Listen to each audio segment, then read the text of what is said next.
Hi there. Thank you very much for playing The Beginner's Guide. My name is Davey Reedon.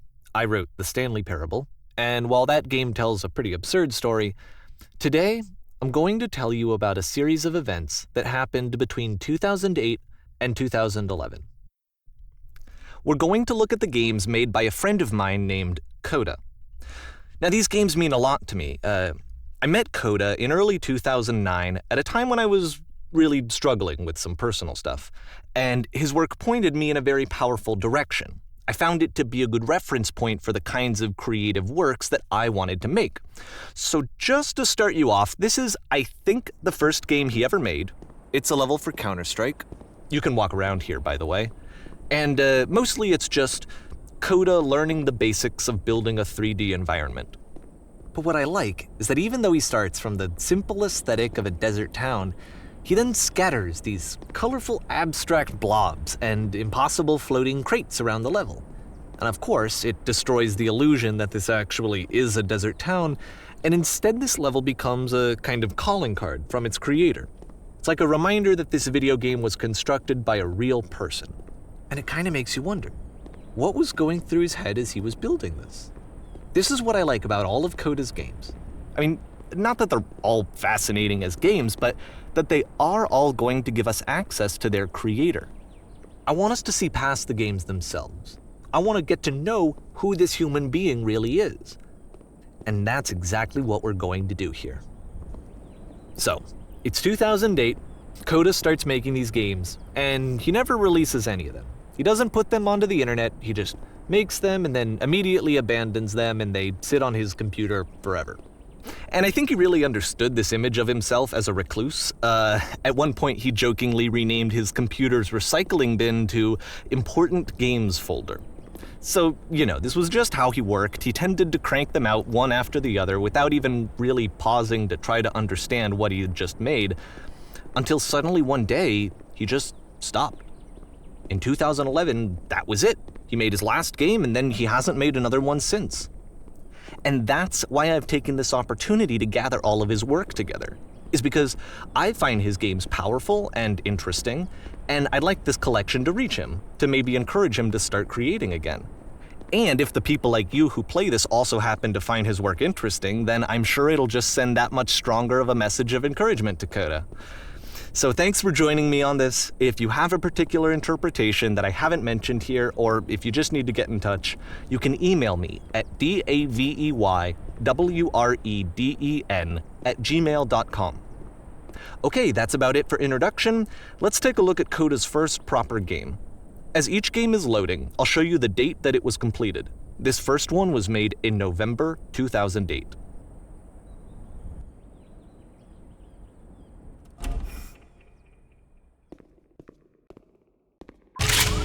Warning. Whisper machine active. Shift destruction imminent. This game is called Escape from Whisper, and it's one of the more generic games you'll see from Coda.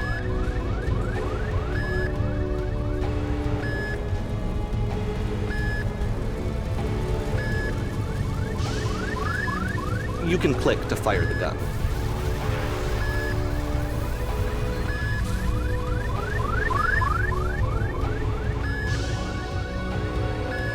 Security call breached. Hostile alien life form inbound. It kinda looks like this game was abandoned mid-development. For instance, you have this gun, which you'd think would indicate that there are supposed to be monsters or enemies somewhere, but then clearly there are no enemies anywhere. You can't even reload the gun when you run out of bullets. But ultimately we don't really know. Maybe Coda thought that actually it was complete the way that it is. And I think that we should talk about his games for what they are, rather than for what they're not. Enemy force neutralized. Begin ship evacuation. I love how you can see the bottom of the universe from this room.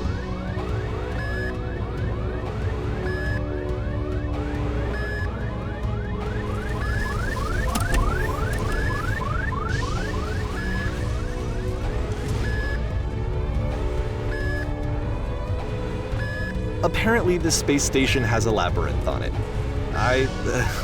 Sure, I don't know.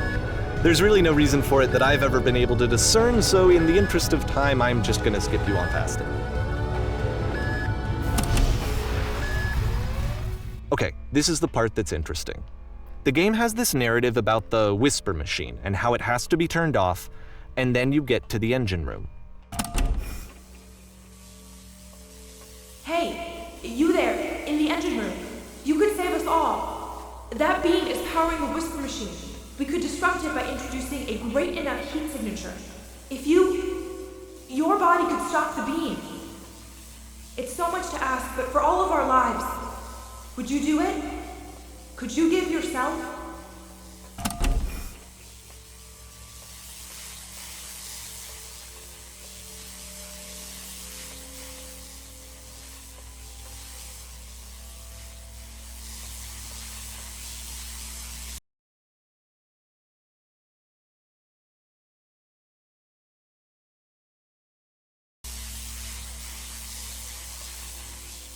This is not a branching point, unfortunately. The only option is to step into the beam. Let me pause here for a second. What you just experienced, stepping into the beam and then dying, is probably what Coda had initially intended when he was developing this level. But when he first compiles and plays it, something goes wrong. There's a bug somewhere. And this is what happens instead.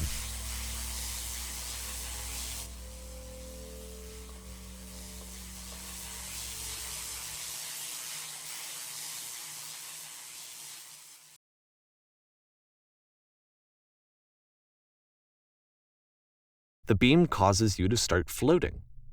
And this is an important moment for him.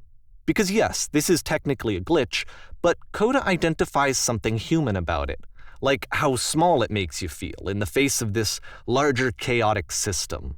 Or this floating could be the afterlife, a peaceful place, juxtaposed against all of the hysteria that you've just had to traverse. I don't even know. I have no idea what he was thinking, but what's clear is that after making this, something lodges itself in his brain. He wants to do more of these really weird and experimental designs. So he stops work on this and moves on to a stream of tiny little games that go in all sorts of directions. Let's go ahead and take a look at the first game he made after leaving this one behind.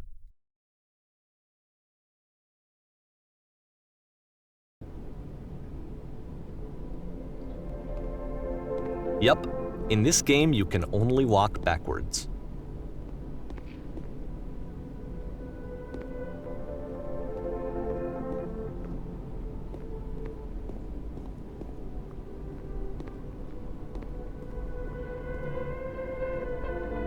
So it's a short and relatively minimalist experiment combining motion and narrative.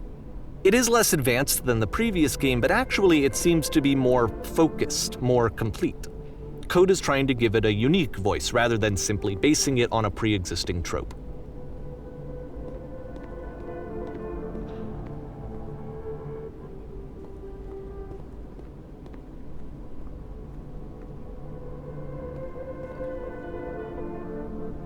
It's a short little thought, it says what it wants to say, and then it ends. Didn't need anything more than that. Which to me is why it works, because it gets out quick. Okay, next one.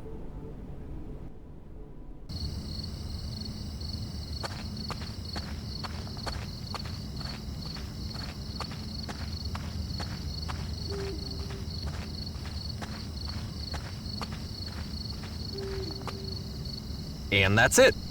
Okay, the meaning of this game won't be clear just yet. Please be patient with me for a few more games and I promise you'll see what makes it interesting.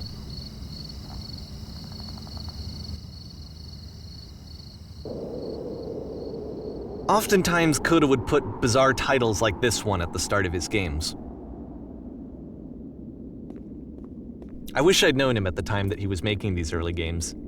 He would really only talk to me about his work as he was making it. Once he stopped work on a game, that was it. It was dead to him. And I don't agree with that at all, but what are you gonna do? I know it's tempting, but there's actually nothing over here. Sorry.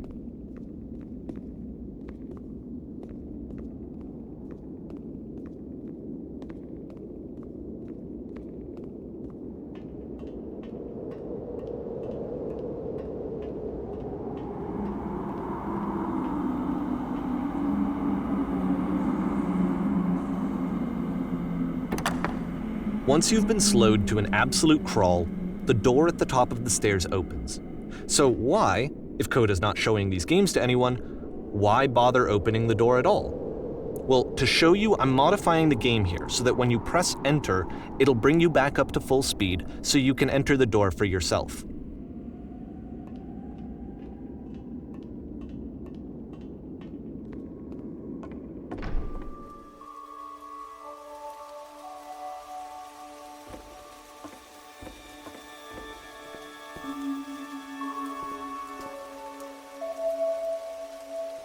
A room that's warm and nice and filled with little ideas for games.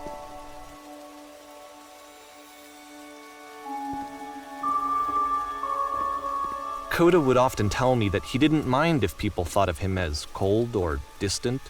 He said that he knew that he was actually a vibrant and compassionate person, but that it takes time to really see that. It can be a very slow climb to get there.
Well, this is new for Coda. It's an actual puzzle. Go ahead and see if you can solve it.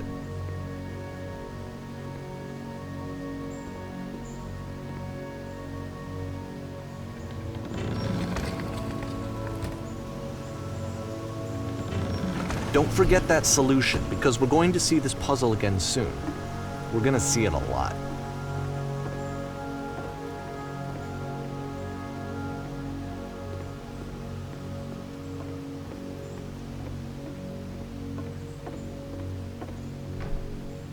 So that seems to be it, right? You walk down a corridor, you solve a puzzle, you get to the end. Simple enough. All right, now I'm going to modify the game again so that when you press enter, it'll remove all of the walls from this room.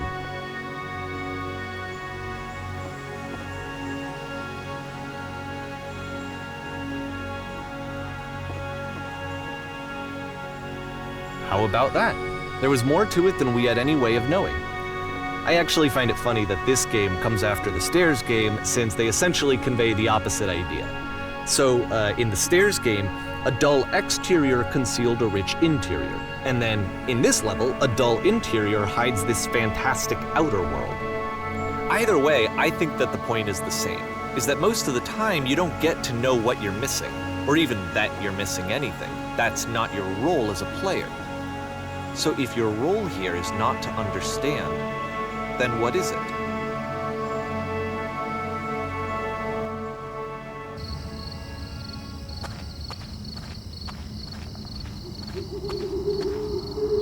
Aha! So, this, combined with the entering game from earlier, tells us that Coda believes his games are connected somehow. It could even be that the Stairs game and the puzzle game are literally connected in between this and the entering game. There's a bigger picture that all of his games are meant to play a role in, some larger meaning that we won't be able to grasp until we've seen all of them. And once we have, we can step back and start to understand what exactly that bigger picture is.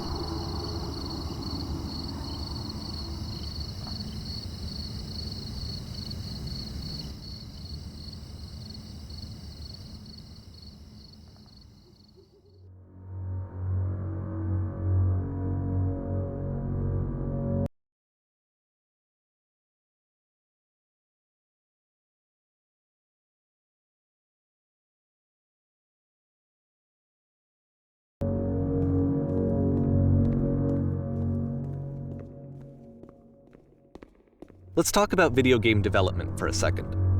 Every video game runs on what's called an engine, which determines what the game can and cannot do. So in other words, the engine is a set of tools for game development. To make all of these games, Coda is using an engine called Source. Like all engines, Source has certain things that it does well, and it has certain things that it does poorly. One of the things that it does very well is boxy linear corridors. That's why so many of Coda's games are set in these large, flat, empty rooms, is just because he's working with what the engine does well. The tools available to the creator shape what kinds of creative work they're going to end up making. You might consider paying attention to the architecture in Coda's games to notice how they seem to stem from an engine that's very good at producing linear, boxy corridors.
This prison, funny enough, in Coda's original design, the doors stayed shut for a full hour before letting you go. If you don't mind, I think we're gonna skip that. This is something that he and I used to argue about a lot. You know, whether a game ought to actually be playable, whether it means anything if no one can get through it. And I would always defend that, you know, all this work goes into the game, why not make it playable and accessible? And so we just got into heated arguments over it, and there was one time that after one of these conversations, he went home, and a day or two later, he sent me a zip file entitled Playable Games that was full of hundreds of individual games, each of which was just an empty box that you walked around in and nothing else. Believe me, I played every single one of those just to find out if there was like a gag hidden somewhere. There wasn't.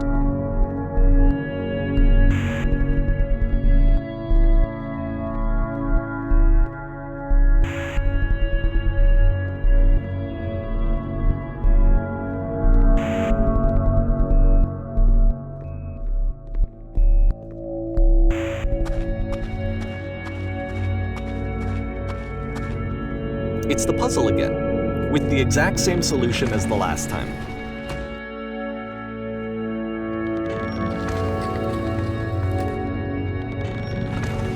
There's still no clear indication of what makes this puzzle so special that Coda is going to return to it over and over.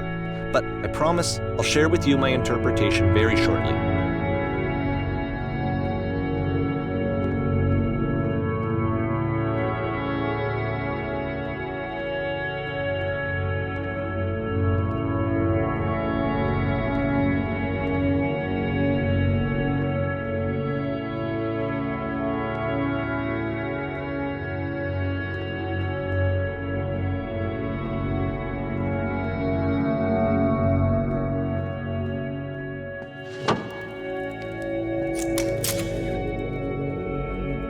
Here, Coda begins using a kind of dialogue system that he fashioned out of the engine's chat capabilities.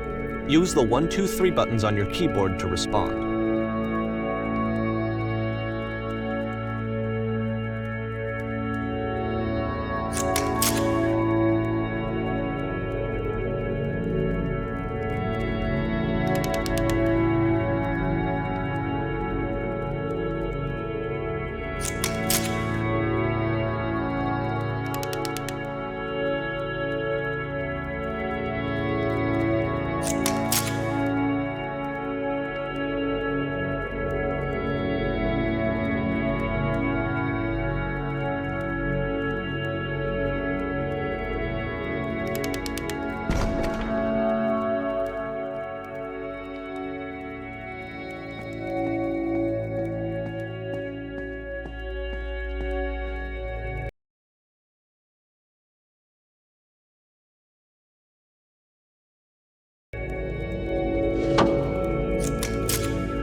and so we make one last descent down to the final floor of the level.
It's a lamppost. Okay, I can't tell you quite why, but for some reason Coda fixates on this lamppost. It's going to appear at the end of every single one of his games from here on out. I'll tell you what I think. I think that up to this point, he's been making really strange and abstract games with no clear purpose, and maybe you can only float around in that headspace for so long. Because now he wants something to hold on to. He wants a reference point. He wants the work to be leading to something. He wants a destination, which is what this lamppost is. It's a destination. We're going to see it in the work as well. His games are just going to become a lot more cohesive, a lot more fully developed, with more of a clear idea behind them. And as we go, that idea will get clearer and clearer and clearer.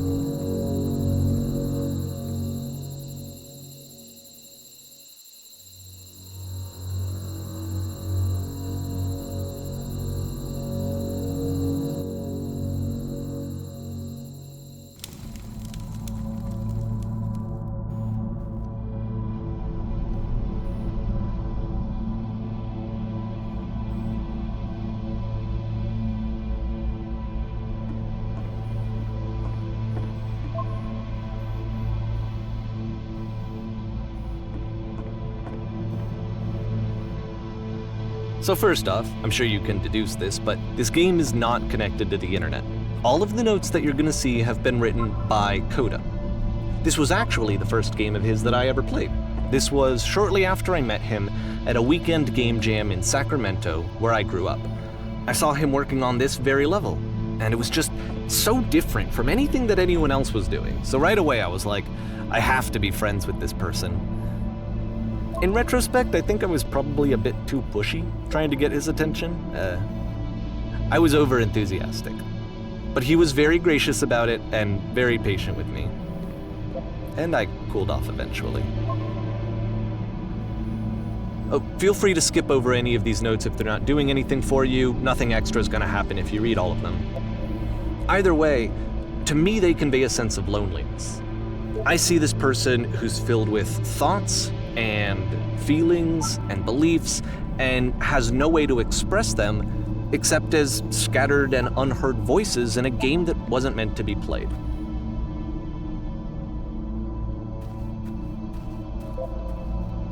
But it's ironic, isn't it? That in playing this game and seeing how alone Kota often felt, that we get to know him better and actually kind of connect with him. And I have to be honest with you, this idea is really seductive to me. That I could just play someone's game and see the voices in their head and get to know them better and have to do less of the messy in-person socializing. I could just get to know you through your work. I think this is why I always liked Kota's games so much, is because it felt like they let me have that connection. I felt as though he was inviting me personally into his world. And then I feel less lonely too.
At the end of this level, we're going to see the puzzle again. And here, I'll tell you what I think the puzzle means. Each of these games represents an idea that was on Coda's mind at the time that he was making it. And the puzzle is a way of closing the door on a previous chapter of his life before moving on to the next one.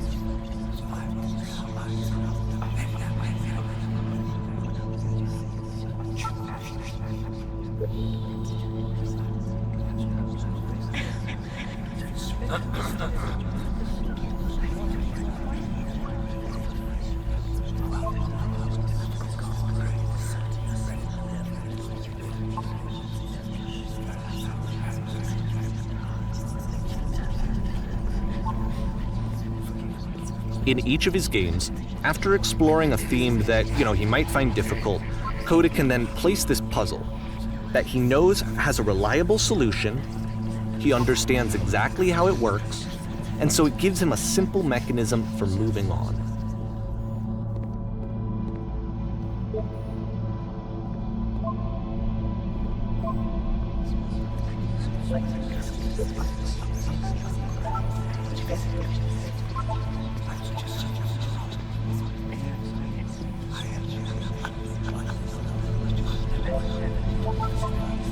And because there's this dark area between the doors, a space between spaces, before you move on, you get to pause.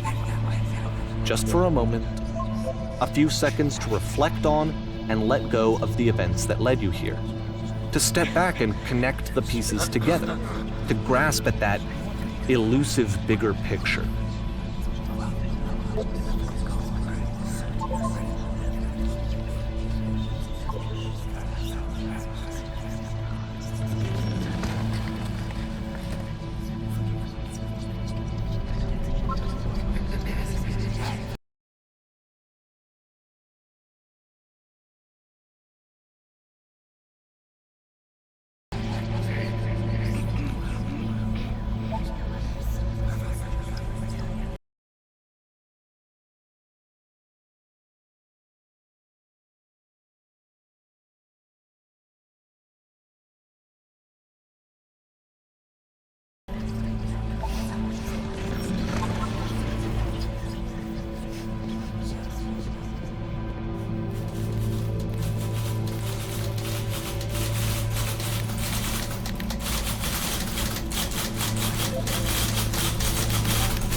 Okay, this one is tough.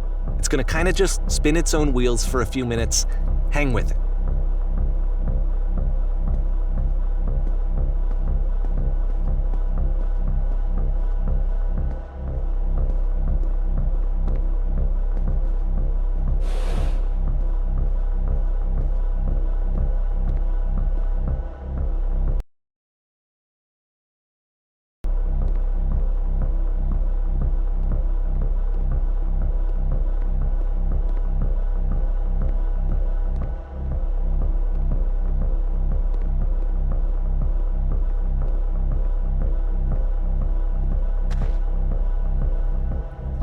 See, like, this is it, the whole game. And there's nothing that's particularly interesting about it. You just walk to the end of a hallway.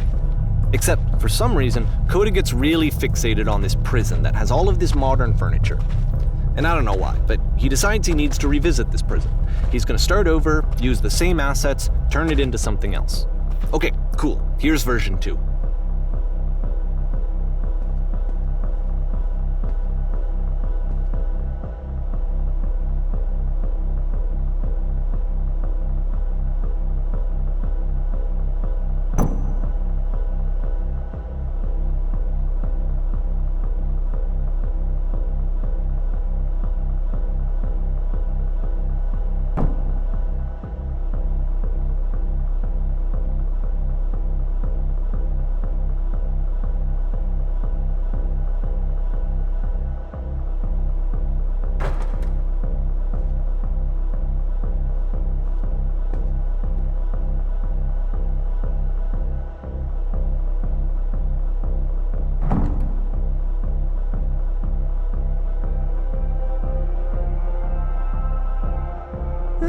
There's a bit more to this one, but still it's not really communicating anything. It's kind of just weird for weirdness' sake.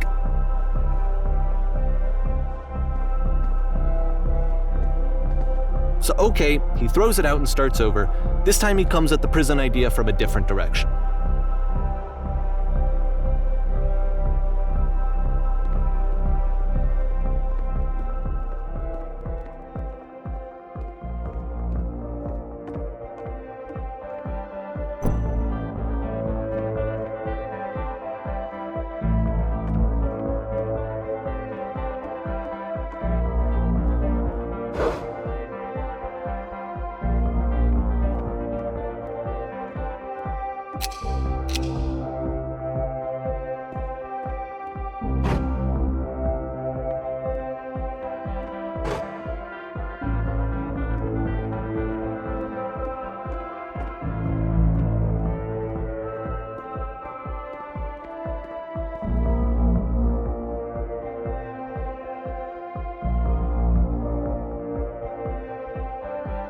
And of course, now the table is gone and you can't begin the chain of events to escape. Here's a version where there are no bars, but you can't actually get to the well. And then a version where the inside of the prison is the outside and the outside is the inside. Let me just blink you real quick through a few more of these. I mean, he really unloaded on this prison idea. There's nearly a dozen of them. Personally, I think it's awful to watch this, to see a person basically unraveling through their work. And for what? Like, at what point do you just go, maybe there are game ideas other than this prison that I could be working on? But Coda doesn't have that voice telling you to stop, that particular mechanism of defense against yourself. Without it, you just spiral. And so he keeps going and going and going and going and going, and then he hits on something. And he likes it. And that's it. He's done. He stops making prisons. This is the very last version of the prison game that he created, and the reason I think it works is that the prison is not actually in it.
It's a conversation.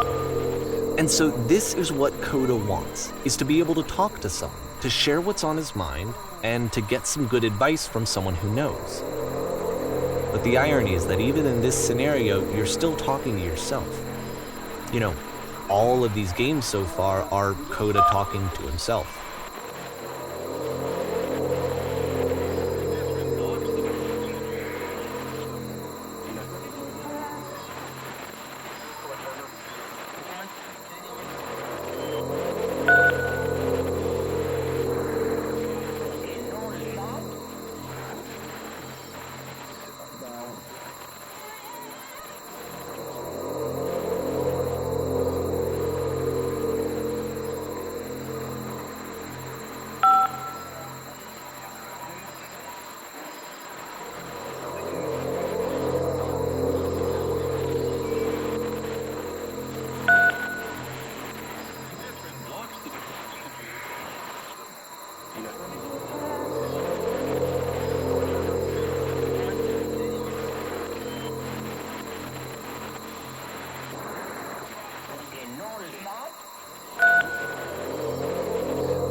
I can see why he considers this a fitting conclusion to the prison games. After all of the obsession and frustration, just to be told by someone you can trust that things are going to be okay. Wouldn't that be nice?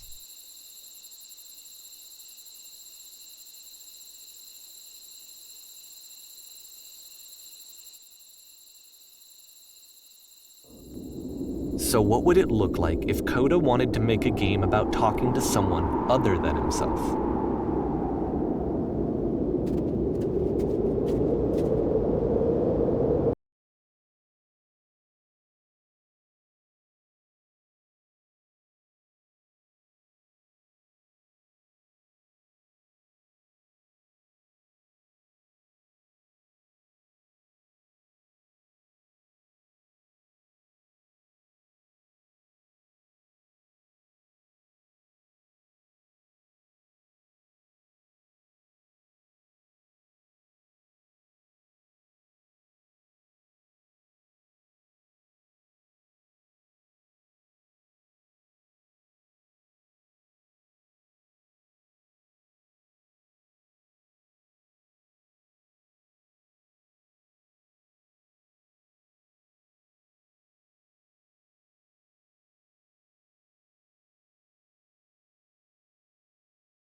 To me, this environment is meant to represent Coda's puzzle, with the two doors on either side and a dark transitional space between.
you'll notice that the quality of the art is a step up from previous games, including this new and improved chat system, which he started using from this point on. From here on out, he begins putting much more effort into the visual polish of his work, and this particular game took 2 months to create as a result.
After the intense set of prison games, this house cleaning level almost feels like cleansing. It's the moment after a particularly difficult or traumatic experience where you just need to let it sit and digest inside of you, and eventually cohere into something meaningful.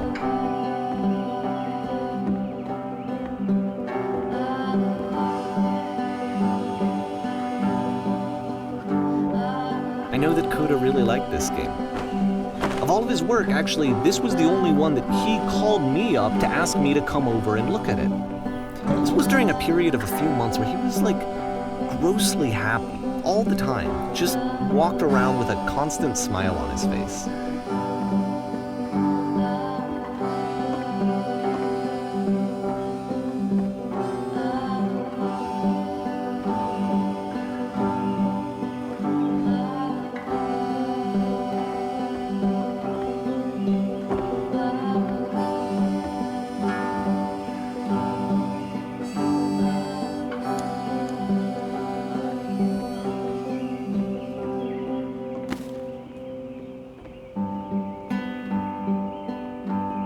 I'm glad he made this. I'm glad he found some peace.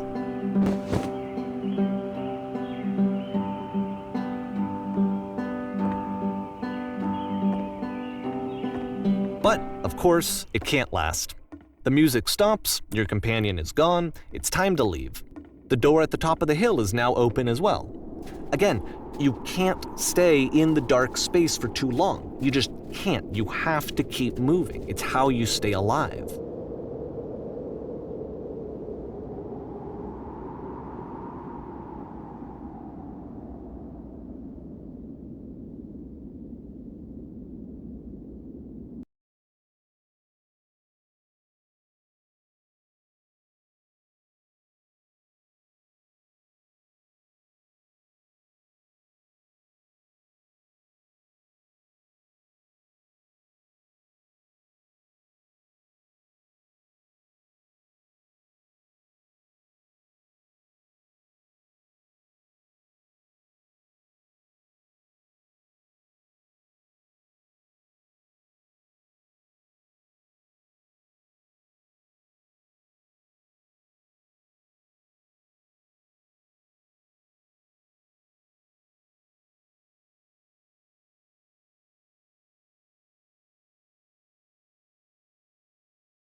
Which is the whole point of the puzzle doors, right?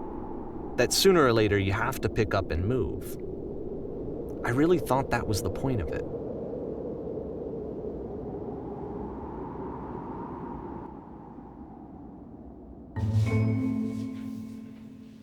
This one gets a bit goofy.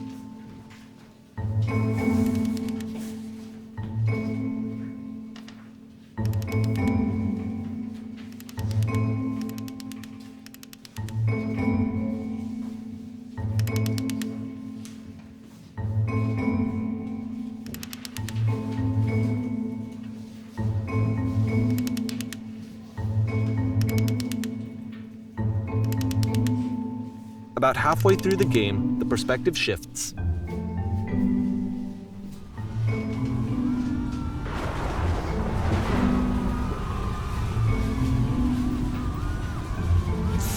And you play as the teacher. And suddenly, you discover that your teacher is just as bigoted and afraid as you are. Oh, and also you can move around the classroom now.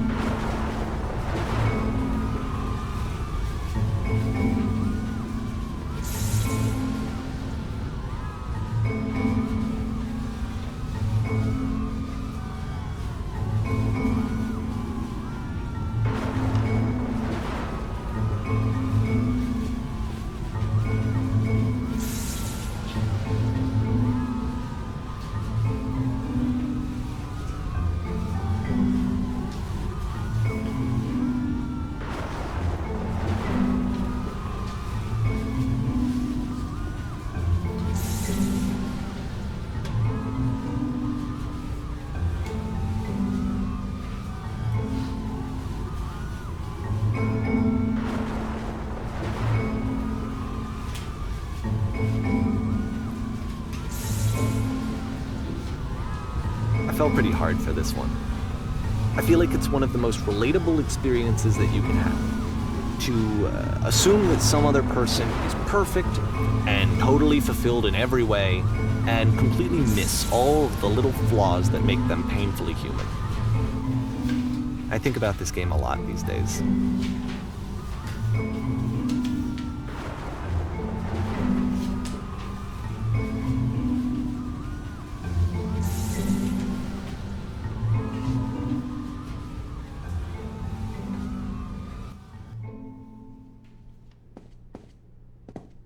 This one took a lot longer than all the others for Coda to make. It was 4 months between this and the last one. That's twice as long as it took him to make any other game before this, and it's not like it's particularly complex, so I remember I found that a little strange at the time.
The game ends with this eerie premonition of what's going to happen next in Koda's life. The solution to social anxiety, to fears of having to perform and having to chase success, the answer for Koda is to withdraw, to hide himself away. Which is what leads to scenarios like the stairs that slowed you down several games ago, where it just becomes harder and harder to access Koda's inner landscape because he keeps retreating. He just keeps backing away from possible connections to anyone other than himself. And to be honest, I didn't consider it very healthy when I first played this game. It looked to me like he was trying to justify the idea of just disconnecting yourself from the world. And that wasn't what I wanted for him or for his games. Because I feel like a lot of his games are inviting me to connect with this person, to bring him closer. But what can you do? After this, Koda went off and took another 5 months to make a new game.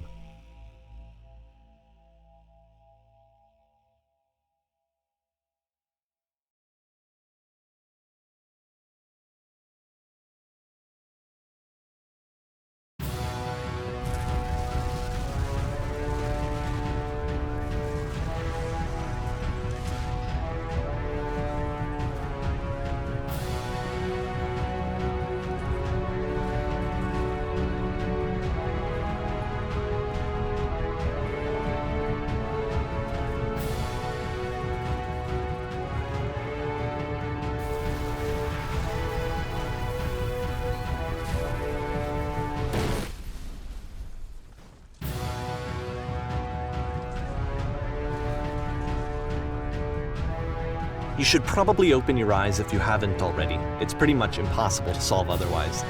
And there is a solution, by the way.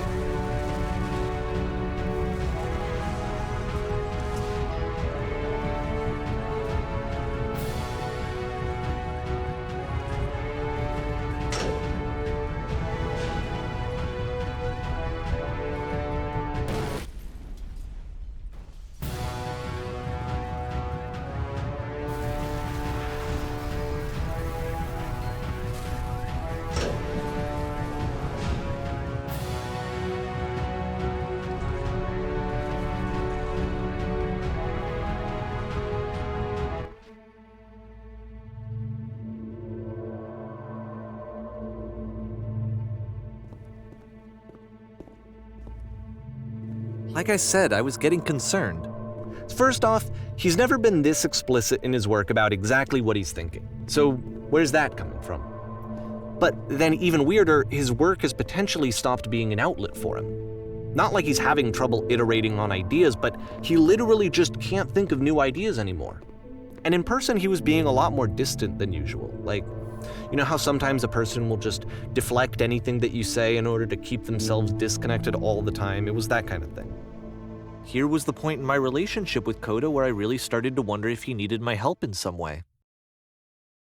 His games are going to get more desperate from here on out. After this game, it's almost 6 months before he finishes something new.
If the last game featured Coda talking explicitly about his creative frustrations, this one turns it up to 11.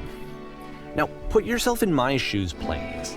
Here's a friend whose work is exhibiting signs of struggle, frustration, anxiety, depression, even.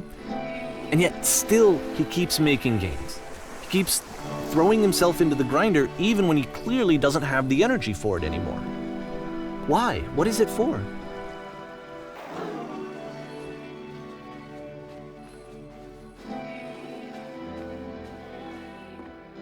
Because from my perspective at the time and just what I knew of him, this was a result of how isolated he was.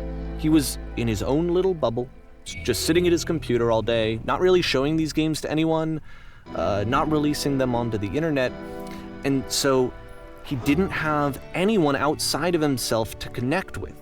He had no outlet to ground himself on.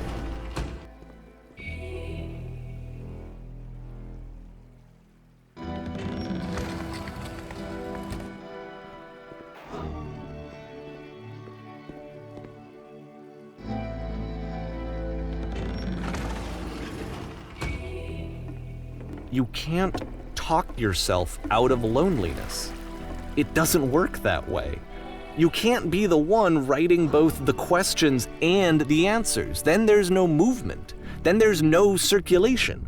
If all of your anxieties are being channeled into your work, then if the work ever fails, you have no backup and you're just going to crash.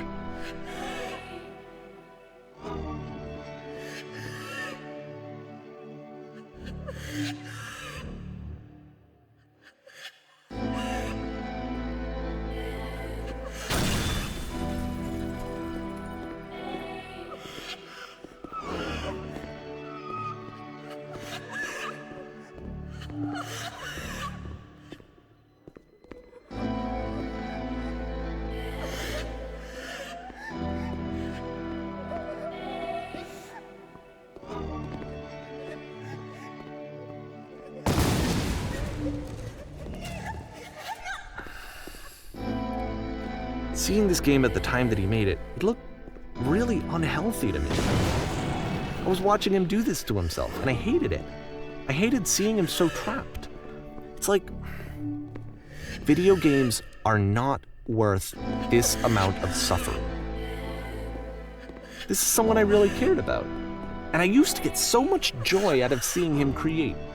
For him to suddenly become angry and frustrated like this, it was the worst thing for me. I don't know. This is what I felt at the time. I don't know how else to explain. I wanted it to stop more than anything. I had never felt so rotten. I needed more than I had ever needed anything for this to stop. But it didn't stop. After finishing this one, Coda takes another 7 months and comes up with a new game.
And of course, it's the machine.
So now the work is becoming self-destructive.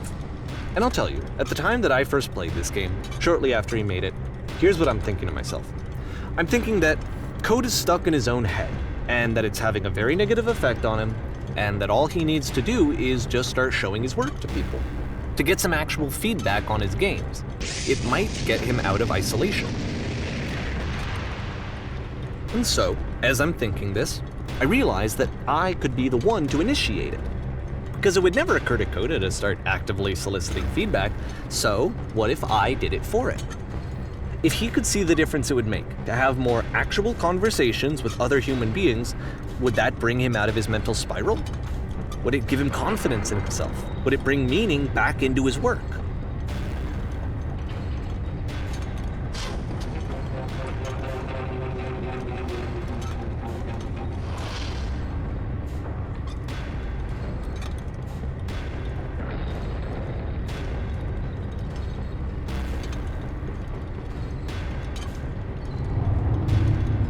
So I started showing Coda's work to people. I took this one, and the islands which you just played, the theater, the notes, the house cleaning game, and some of the prison escape games. I brought them to people that I knew and trusted. I asked their opinions. And the great part is that they really loved his games. You know, the point of it all was just to give him some external reference point, but they genuinely loved his work. There was nothing for him to be afraid of.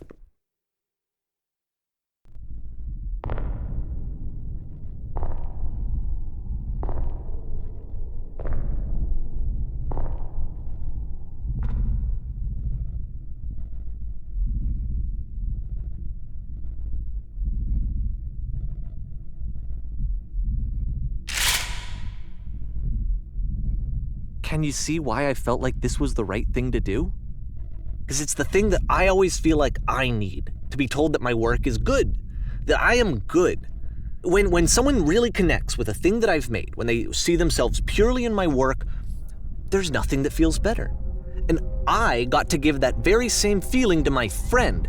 I did something, I really felt like I'd done something good, like I was a good person. I felt like there was a friend who was in trouble and was unhappy and maybe didn't like themselves, and I could fix it. If I could give him this gift, maybe I could fix the problem. When they told me how much they enjoyed his games, it was the best feeling. It was the absolute best feeling. It made me feel so happy, so beautifully, beautifully happy.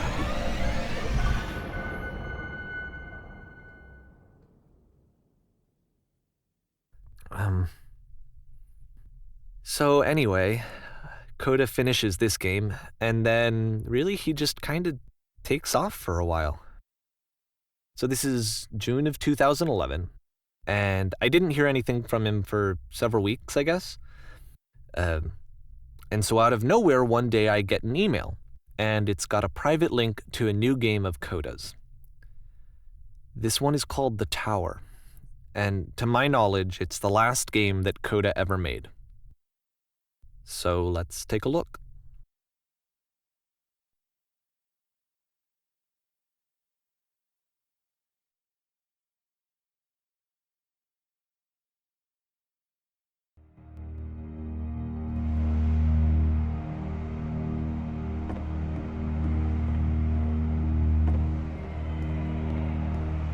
And this is where I have trouble saying anything meaningful about Coda's work. Because more than anything else, The Tower just feels distant. It feels like it's trying to distance itself from the world. It's a very cold game.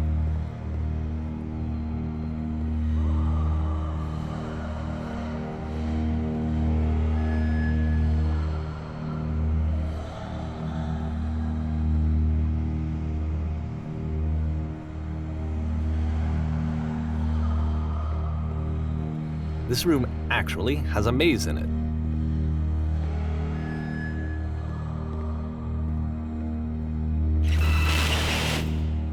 Except that all the walls of the maze are invisible. And then every time you touch one of the walls, there's this awful flashing and noise, so the experience is really miserable. The game goes beyond not being meant to be played, it actually seems to despise the player for trying to play it at all. But I do want to show you the rest of the level, so when you're ready to continue, press enter and I'll put a bridge over the maze.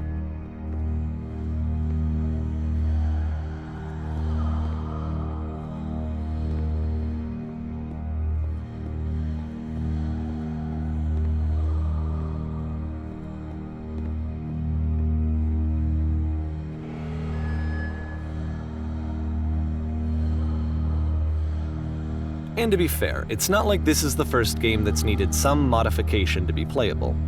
Like the house cleaning game. You know, that one used to actually loop the cleaning chores and you just cleaned a house forever. I had to cut it off so that you could exit the house and the game would actually end. But that game had an idea that it was actually trying to communicate. What's the deeper idea behind the invisible maze?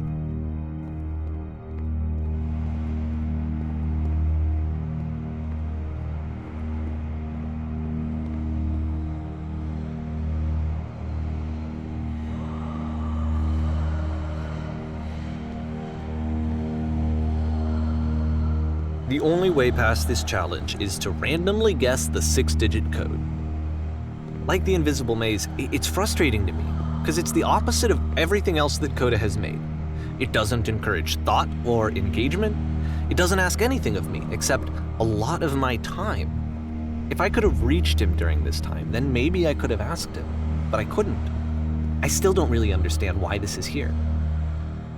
I'll put the code on the ground for you here, though, so that we can move on.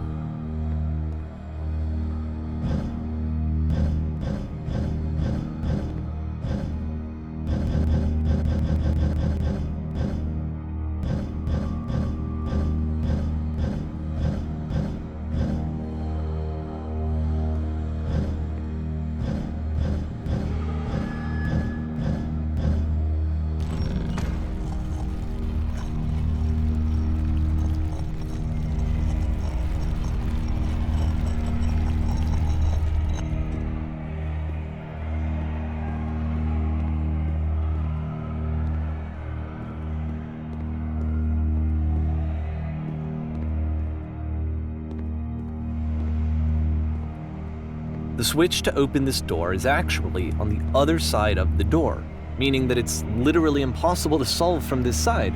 So even if you somehow brute forced your way through the first 2 challenges and you got to this point, there's actually just no way to progress. And it's scary for me, the idea of Coda cutting himself off entirely, just saying, you know, that's it, that's the end of the conversation, not giving me any way to fix the problem. I feel like a failure, I guess, when I can't fix the problem. But I can open this door for you, so let me do that. Was I a failure for not understanding this game? I mean, I don't know why I would be. It's not like everything needs to have a solution, but I feel it somehow. I feel like I failed, and I don't understand why.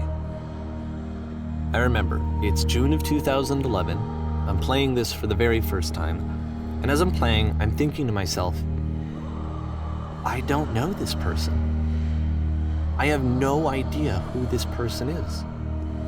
It wasn't the guy I knew, it wasn't my friend. I had come to so many conclusions from looking at all of his work up to this point, and then suddenly none of them.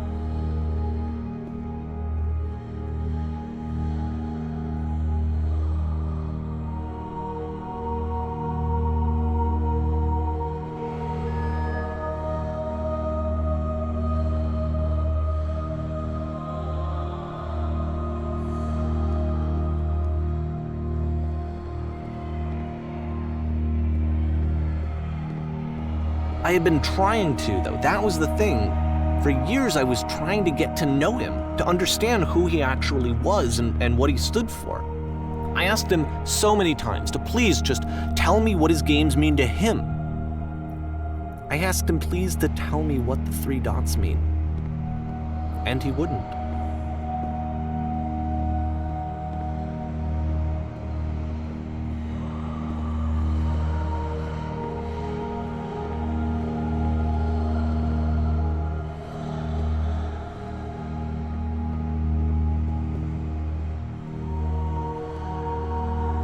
I just felt so strongly that if I could have connected with him, that if I could have somehow made his work my own, that I would finally be once and for all happy.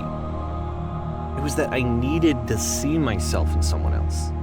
I needed to be someone other than me. But he stopped and left, and it felt somehow like I had failed.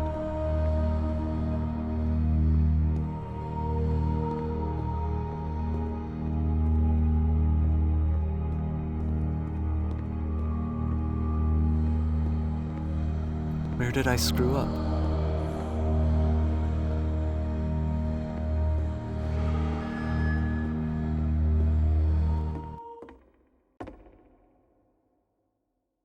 I'm the reason that you stopped making games, aren't I? It's because of what I did. I poisoned it for you.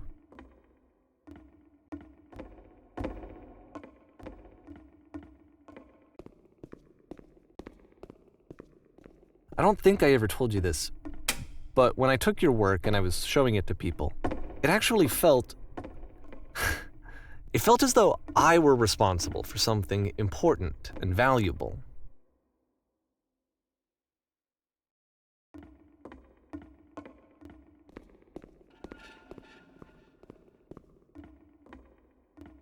And the people who played them, they treated me like I was important. They really listened and cared about what I had to say. Even though I was showing your work, I felt good about myself. Finally, for a moment, while I had that, I liked myself.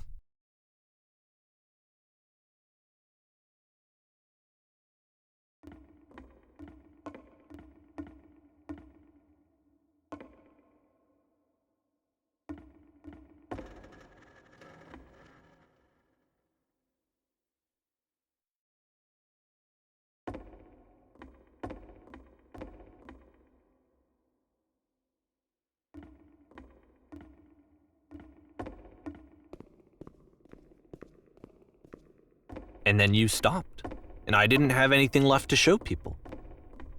I just had to be with myself. And as soon as that happened, there was no feeling at all. Nothing. Less than nothing. What does that mean?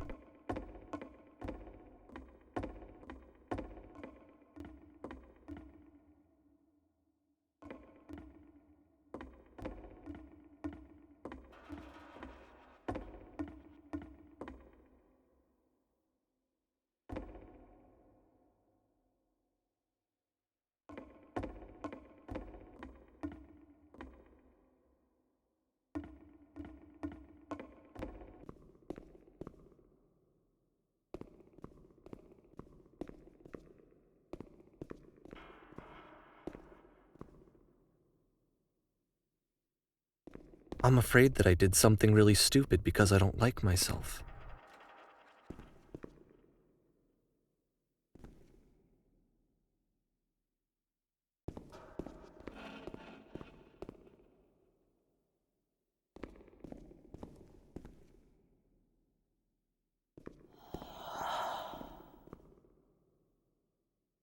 That's why I'm releasing this collection of your work. Is because I haven't been able to find any other way to reach you. I've tried everything. And so a part of me has hope that if I put this compilation out into the world, and if I put my name on it, that maybe enough people will play it so that it'll find its way to you, so that I can tell you that I'm sorry. I know I screwed up. If I apologize to you truly and deeply, will you start making games again? Please. I need to feel okay with myself again, and I always felt okay as long as I had your work to see myself in. I mean, is something wrong with me? Because I know that I did an awful thing, and I'm doing it again right now. Like, I'm showing people your work, but I can't stop myself from doing it. That's how badly I need to feel something again, like I'm an addict. There has to be something wrong with me. Can I apologize? What if I tell you I was wrong? Will that work? Will that fix it? I don't know. I don't think it will, but there's nothing else that I can do. Just tell me what you want. I'm sorry. I'm sorry. Please, start making games again. Please help me. Please give me some of whatever it is that makes you complete. I want whatever that wholeness is that you just summoned out of nothing and you put into your work. You were complete in some way that I never was. And I want to know I want to know how to be a good person. I want to know how not to hate myself. Please. I'm fading, and all I want is to know that I'm going to be okay.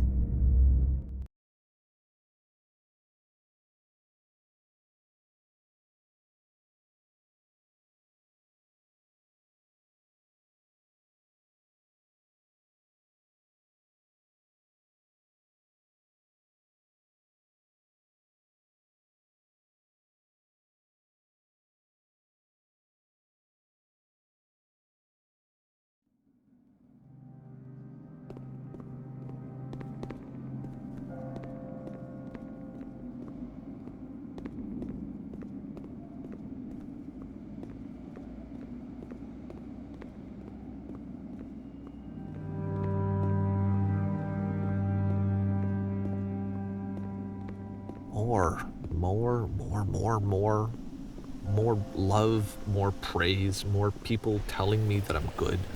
Always more. It's like a disease.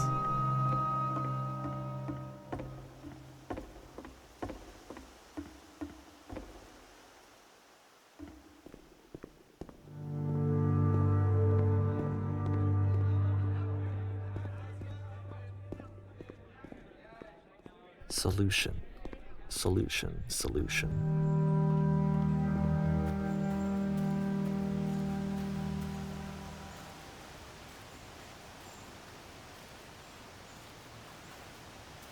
I guess if someone had told me ahead of time that he just really enjoyed making prison games, maybe I wouldn't have thought he was so desperate.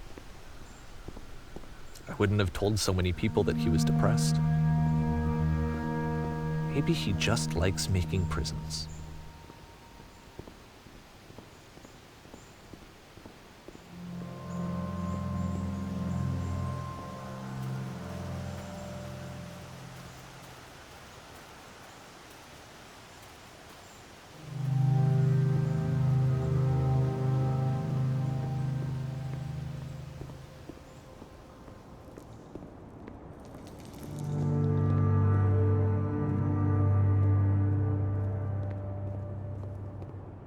Even now, the disease is telling me to stop. Don't show people what a shitty person you are. They'll hate you.